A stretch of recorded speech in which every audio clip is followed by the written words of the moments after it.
Thank you for joining us. Today we're meeting with Taylor and Aubrey about the Diversity, Equity, Inclusion, and Accessibility Committee and how it's helping clients and culture at CVIC. Can you just define this for us, Taylor? Because we tend to throw these acronyms around and I don't know if everyone always knows everything they mean. Yeah, so DEIA stands for Diversity, Equity, Inclusion, and Accessibility. And what that looks like when it comes to CVIC is, we're acknowledging the diversity that is within our staff, but also within the clients that we serve. We're, having conversations to make sure the language that we're using is inclusive to everyone who walks through our doors. We're looking at equity instead of equality, right? Making sure that, things don't necessarily mean that it's equal all the way across, because that doesn't always benefit everyone, but we want to come from an equitable lens to make sure that everyone's getting the same benefits. And then accessibility, ensuring that our services are accessible to those that we serve. It's been really fun to see our culture to kind of impact that as well, just throughout the short time we've been looking at this. We also know that we serve people in the Black, Indigenous, and persons of color at a rate 3 times higher than the general population. Can you explain, Aubrey, why that's so important given the nature of what we do? The DEIA committee is pivotal in aligning our mission with the diverse needs of our community. And we have a focus on making sure that we are providing culturally competent services that are equitable and inclusive.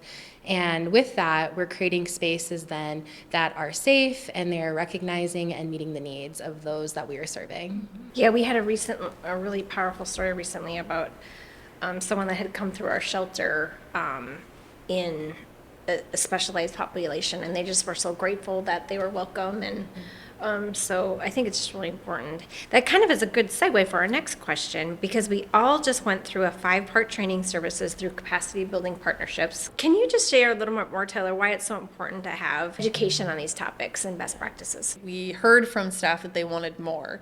Not necessarily just webinars that they could sign on to, but really wanted to be a part of the DEIA journey that CVIC is on.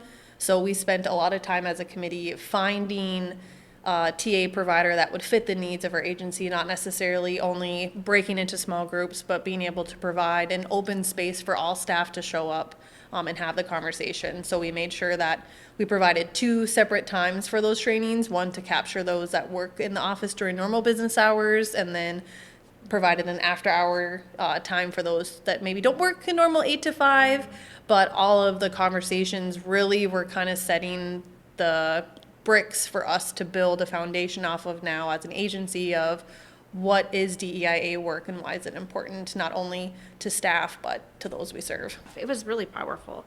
So tell us about some of the other projects you're working on. We have sent staff to training. We've created work groups where right now we have approximately 30 staff participating, and they are helping us implement our different recommendations that we have. We've been involved in community events. We have looked at our social media, reviewed internal processes, and we've also translated some key client documents. That's so great. I know, we're even looking at our website to make sure it's accessible. It's just some of those things you don't think about.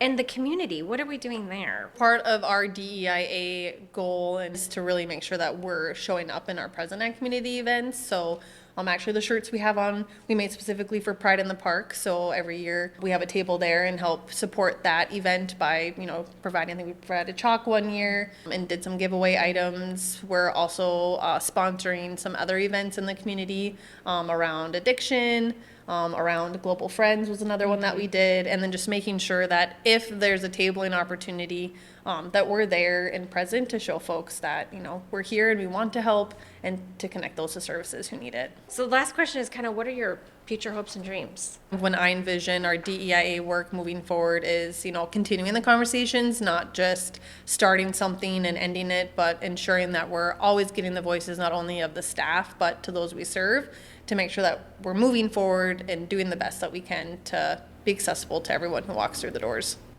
How about you? I would say I just hope that we will be able to continue increasing our staff's knowledge around this, building partnerships with other organizations in this work, and then also ultimately creating safe, inclusive spaces where everyone feels valued. You two have been amazing. in addition to your day jobs, you both run very big programs in addition to supporting this work. And I think we're stronger as an agency as a result of that. And hopefully our clients agree or will soon, right? So thank you so much for being here. Thank you.